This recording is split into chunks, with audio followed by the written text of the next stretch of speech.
ಹಿಂದೂಗಳ ಧಾರ್ಮಿಕ ಉತ್ಸವ ಮಹಾಕುಂಭಮೇಳ ಇವತ್ತು ಪ್ರಯಾಗ್ರಾಜ್ನಲ್ಲಿ ಇಂದಿನಿಂದ ಅನಾವರಣಗೊಂಡಿದೆ. ಸುಮಾರು 45 ದಿನಗಳ ಕಾಲ ಈ ಒಂದು ಹಿಂದೂಗಳ ಮಹಾ ಹಬ್ಬ ನಡೆಯುತ್ತೆ, ಆಧ್ಯಾತ್ಮಿಕ ಹಬ್ಬ ನಡೆಯುತ್ತೆ. ಈ ಒಂದು ಹಬ್ಬದಲ್ಲಿ ನಾಗಸಾಧುಗಳು, ಸಾವಿರಾರು ಲಕ್ಷಾಂತರ ಮಂದಿ ಭಕ್ತರು, ಅಘೋರಿಗಳು, ಸ್ವಾಮೀಜಿಗಳು ಪಾಲ್ಗೊಳ್ತಾ ಇದ್ದಾರೆ.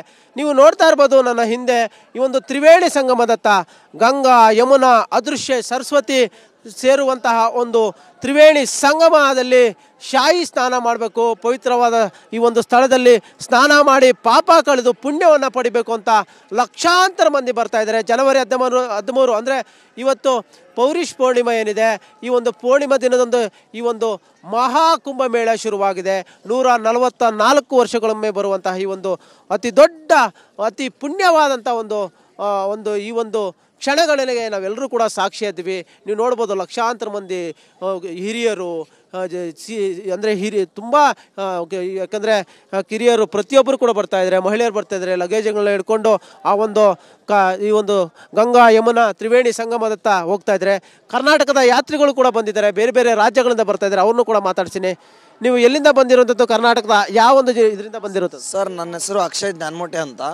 ನಾವು ಕೊಪ್ಪಳ ಜಿಲ್ಲೆಯಿಂದ ಅಂಜನಾದ್ರಿ ಹನುಮನ ಜನ್ಮಸ್ಥಳವಾದ ಅಂಜನಾದ್ರಿ ಹತ್ರ ನಮ್ಮ ಜಿಲ್ಲೆಯಲ್ಲಿರೋದು. ಅಲ್ಲಿಂದ ಬಂದಿದ್ದೀವಿ ನಾವು. ಇಲ್ಲಿ ತ್ರಿವೇಣಿ ಸಂಗಮದಲ್ಲಿ ನಾವೀಗ ಅಮೃತ ಸ್ನಾನ ಮಾಡ್ಲಿಕ್ಕೆ ಬಂದಿದ್ದೀವಿ. ನಮ್ಮ ತಾಯಿ ಹೆಸರು ಕೂಡ ತ್ರಿವೇಣಿ. ಅವ್ರ ಹೆಸರಿಗೆ ಇಷ್ಟೊಂದು ಮೌಲ್ಯ ಇದೆ ಅಂತ ನನಗೆ ಇವತ್ತೇ ಗೊತ್ತಾಗಿದ್ದು. ನನಗೆ ತುಂಬ ಅದ್ಭುತ ಅನ್ನಿಸ್ತಾ ಇದೆ ಇಲ್ಲಿ ಬಂದ ಮೇಲೆ. ಎಲ್ಲರೂ ದಯವಿಟ್ಟು ಬನ್ನಿ, ಒಂದು ಬಾರಿ ನಿಮ್ಮ ಜೀವನದಲ್ಲಿ ಒಂದು ಬಾರಿ ನೋಡಲೇಬೇಕಾದಂಥ ಸ್ಥಳ ಇದು.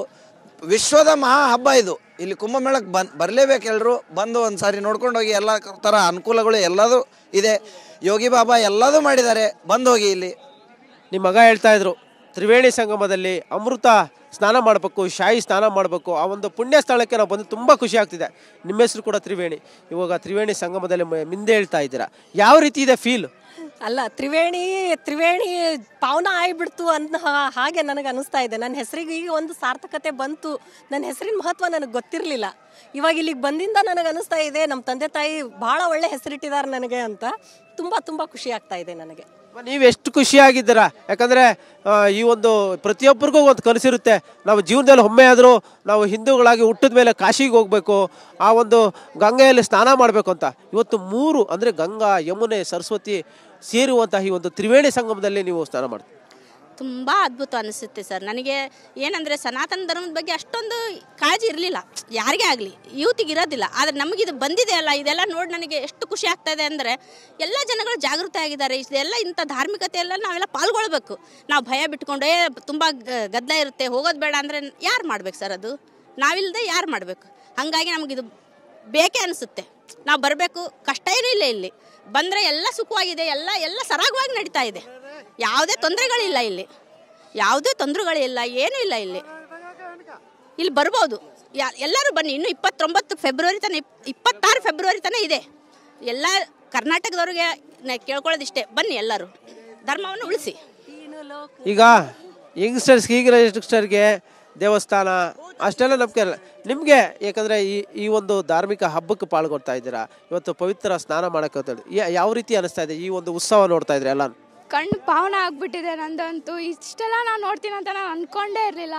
ಆದರೆ ತುಂಬ ಖುಷಿ ಆಗ್ತಿದೆ. ನಾವು ಕೊಪ್ಪಳದಲ್ಲಿ ಇದ್ದಾಗ 42 ನೋಡಿದ್ದೀವಿ. ಇವತ್ತು 9 ಡಿಗ್ರಿ ಇದೆ, ತುಂಬ ಚಳಿ ಇದೆ ಇವತ್ತು.